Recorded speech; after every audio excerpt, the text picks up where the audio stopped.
Pukul 6 waktu Indonesia Tengah. RRI ND menyiarkan Warta Berita.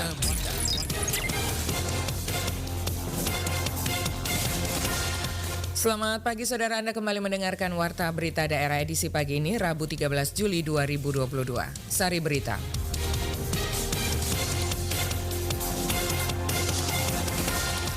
Dongkrak kunjungan wisatawan, pemerintah Kabupaten Ngada menggelar Festival Wolobobo.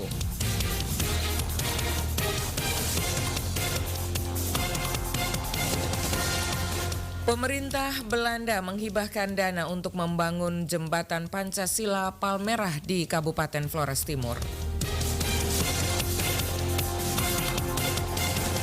Selain dua berita ini akan kami hadirkan juga berita-berita lainnya yang selengkapnya kami rangkum dalam Warta Berita Daerah pagi ini bersama saya, Desi Natalia.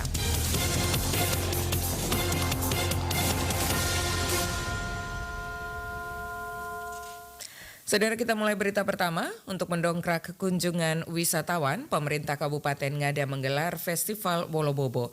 Laporan selengkapnya dilaporkan Suimam. Kepala Dinas Pariwisata Kabupaten Ngada, Octavianus Bota Jawa, kepada RRI Selasa 12 Juli 2022 menjelaskan, tujuan digelarnya kegiatan festival ini adalah untuk mengangkat produk-produk wisata yang ada di Kabupaten Ngada agar bisa dikenal luas oleh wisatawan domestik maupun mancanegara. Menurutnya, Festival Wolobobo mengangkat 3 tema utama, yaitu tenun ikat, bambu, dan kopi. 3 produk ini untuk Kabupaten Ngada boleh dikatakan sebagai produk bulan atau ikon untuk Kabupaten Ngada, sudah dikenal keluar gitu. Dikatakan Octavianus, kegiatan Festival Wolobobo ini akan dilaksanakan selama 8 hari mulai tanggal 14 sampai 21 Juli 2022 dengan melaksanakan berbagai event sesuai jadwal yang telah ditentukan. 14 itu dengan acara camping atau kultural camping di Puncak Wolobobo. Kemudian tanggal 15 itu dengan walking atau sport tourism, itu dengan jalan kaki dari Puncak Wolobobo mengelilingi menuju ke kampung-kampung di sekitar Wolobobo. Tanggal 16 dilanjutkan lagi dengan trekking mulai dari Kampung Bena menuju Kampung Tololela dan Kampung Gurusina. Ini melintasi kampung-kampung adat, kampung tradisional yang sudah dikenal. Tanggal 17 itu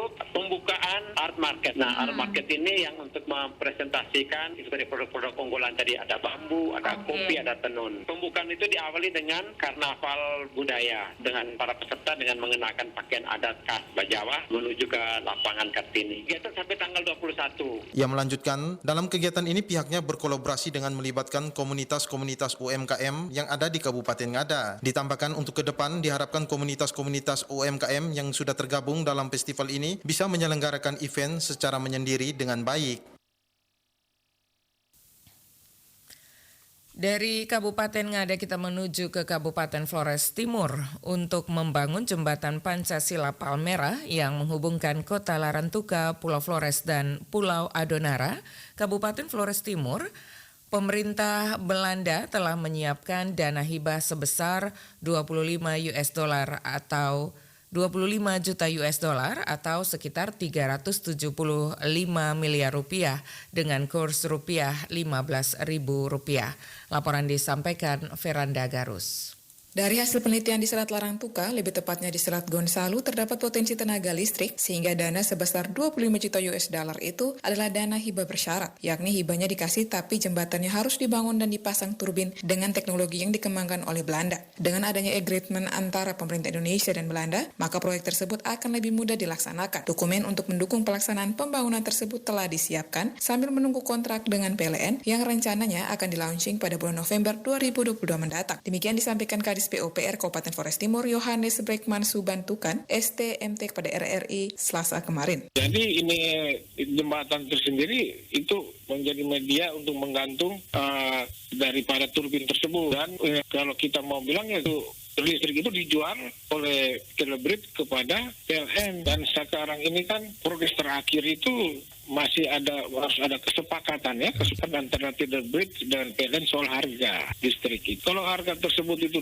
disepakati, maka pelaksanaan pembangunan jembatan Pancasila ini bisa dilaksanakan. Yohanes Bregmans menambahkan, pemerintah maupun masyarakat Flores Timur sangat membutuhkan infrastruktur jembatan yang menghubungkan Pulau Adonara dan Pulau Flores dalam rangka mengembangkan wilayah, peningkatan konektivitas antar pulau, antar wilayah, tentunya akan berdampak pada pertumbuhan ekonomi, peningkatan pelayanan mulai dari pendidikan hingga kesehatan. Pembangunan ini kan sudah kami dapat dari 2015 dan berkembang sampai yang terakhir sebulan yang lalu. Kita Zoom meeting dengan yang dipromotori oleh Pak Andre Kore, mantan Kepala Dinas PUPR Provinsi, dengan Tidal Bridge yang diwakili Pak Isgau.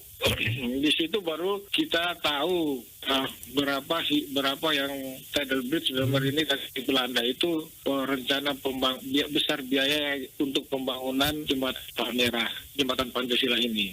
Dia melanjutkan pihaknya akan terus mendukung untuk rencana pembangunan jembatan Pancasila. Segala persiapan sudah dilakukan sambil menunggu proses pembangunan. RRI ND Veranda Garus melaporkan. Hal tersebut Pejabat Bupati Flores Timur Dr. Andes Doris Alexander Rihi MSI mengisyaratkan bahwa pada tahun 2023 nanti setiap pejabat termasuk pimpinan OPD yang tidak mencapai kinerja sesuai perjanjian kinerja maka harus siap untuk mengundurkan diri. Laporan selengkapnya disampaikan Lady Badin. Sekretaris Daerah Kabupaten Flores Timur Paulus Igo Geroda Esos MAP kepada RRI menjelaskan bahwa pernyataan yang disampaikan oleh penjabat Bupati Flores Timur ini merupakan wujud nyata komitmen antara penerima dan pemberi amanah untuk meningkatkan integritas, akuntabilitas, transparansi, dan kinerja aparatur. Paulus Igo Geroda lebih lanjut mengungkapkan bahwa perjanjian kerja ini disusun oleh pemimpin tertinggi di kabupaten, yakni bupati ataupun penjabat bupati yang menyusun perjanjian kerja tingkat pemerintah kabupaten dan ditandatangani oleh bupati ataupun penjabat bupati dan juga pimpinan satuan kerja pemerintah daerah atau SKPD. Sedangkan perjanjian kinerja di tingkat SKPD dan unit kerja mandiri pemerintah kabupaten disusun oleh pimpinan SKPD kemudian ditandatangani oleh bupati ataupun penjabat bupati dan pimpinan SKPD ataupun unit kerja. Bapak penjabat bupati mensyaratkan di tahun 2023 nanti itu semua pejabat yang menandatangani perjanjian kinerja dengan penjabat bupati atau dengan bupati itu harus tercantum siap mengundurkan diri bila mana capaian kinerjanya tidak memenuhi standar. Nah, ini sebenarnya dari aspek kinerja ini hal yang baik. Tujuannya supaya apa? Supaya semua pimpinan OPD yang menandatangani perjanjian kinerja ini benar-benar memahami bahwa tugas yang dipercayakan kepadanya itu adalah sebuah hal yang wajib dia penuhi. Penuhi dengan cara apa? Dengan memenuhi semua kewajiban yang harus dilaksanakan. Itu dia harus mencapai target. Artinya semua program dan kegiatan yang direncanakan dalam tahun berjalan di akhir tahun, dia harus mencapai atau dia harus melaksanakan seluruhnya, tidak setengah-setengah. Karena apa yang direncanakan itu adalah hal-hal yang berhubungan dengan kepentingan masyarakat dan pelayanan publik.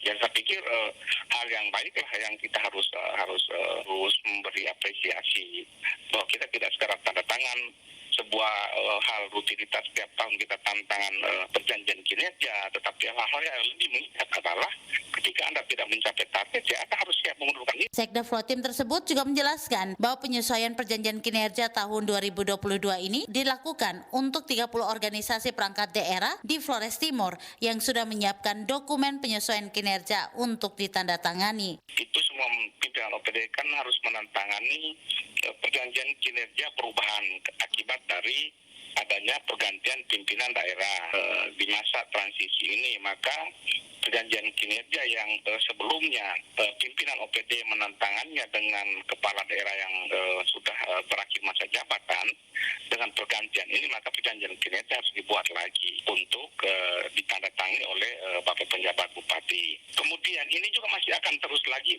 dilakukan perubahan perjanjian kinerja karena ketika ada perubahan anggaran bahan APBD misalnya, pemerintah itu kan siklus APBD-nya itu kan 1 tahun, itu kan 1 kali perubahan APBD. Biasanya itu terjadi di bulan Agustus dan saat ini pemerintah sedang menyiapkan perubahan APBD itu untuk diajukan ajukan ke Dewan. Ketika terjadi perubahan APBD dan dokumen pelaksanaan anggaran mengalami perubahan, maka perjanjian kinerja itu harus ditantangani ulang lagi, karena boleh jadi ada program kegiatan baru yang masuk atau juga yang lama itu hilang. Pihaknya juga mengimbau kepada seluruh ASN di Flores Timur untuk bekerja sesuai tupoksi dan bertanggung jawab dalam tugasnya. RRI ND Lady Badin melaporkan. Anda sedang mendengarkan Warta Berita Produksi RRI ND. Pemerintah Kabupaten Ende melalui Dinas PUPR telah menyusun rencana kerja tahun anggaran 2023. Salah satu program kerja Dinas PUPR Kabupaten Ende yakni menyusun proposal pembangunan rumah susun, rumah layak huni dan penataan kawasan pemukiman warga. Laporan disampaikan Rovinus Wula. Hal tersebut disampaikan Kepala Dinas PUPR Kabupaten Ende Eman Teku kepada RRI di ruang kerjanya di Ende. Eman mengatakan penyusunan proposal pembangunan rumah susun dan rumah layak huni ketika sewaktu-waktu Bupati diminta bertemu Presiden dan berbicara proposal akan menjadi data kementerian untuk ditindaklanjuti. Karena secara administrasi Dinas PUPR sudah mengajukan proposal dengan bukti penerimaan. Eman menjelaskan untuk saat ini masih banyak masyarakat yang membutuhkan rumah. Hal ini tergambar dari banyaknya permintaan yang masuk langsung ke kantor Dinas PUPR maupun lewat jalur politis melalui anggota DPR atau bupati dan wakil bupati. Saya himbau kepada masyarakat, pekerjaan yang masuk untuk masyarakat penerima, pekerjaan yang masuk di desa dikerjakan dengan baik, usahakan sesuai dengan petunjuk yang ada, kemudian kita swadayanya semoga bisa maksimal, dan untuk yang belum terima, koordinasikan dengan kepala desa. Minta kepada desa, masukkan nama juga. Bagi mereka mungkin kan kadang ada yang kepala desa catat, namanya belum masuk. Minta kepala desa, akomodir nama saya untuk masuk di proposal, ajukan ke dinas. Kemudian kalau misalnya di desa itu, biasanya bantuan itu memang tidak besar. Dia paling 15 rumah, 10 rumah.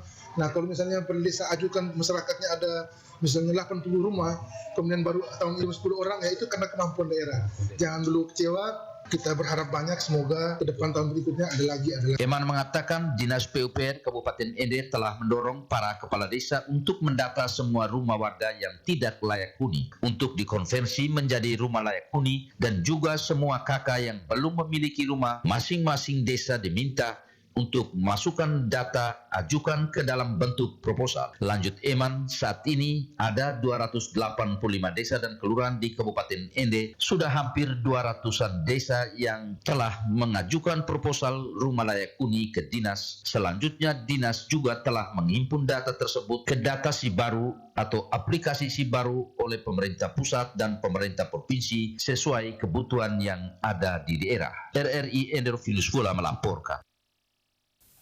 Saudara, informasi ini sekaligus mengakhiri Warta Berita Daerah pagi ini, Rabu 13 Juli 2022. Mewakili kerabat kerja yang bertugas, saya Desi Natalia mengucapkan terima kasih untuk perhatian Anda. Selanjutnya pendengar, dapat Anda ikuti selengkapnya program Lintas Ende Pagi.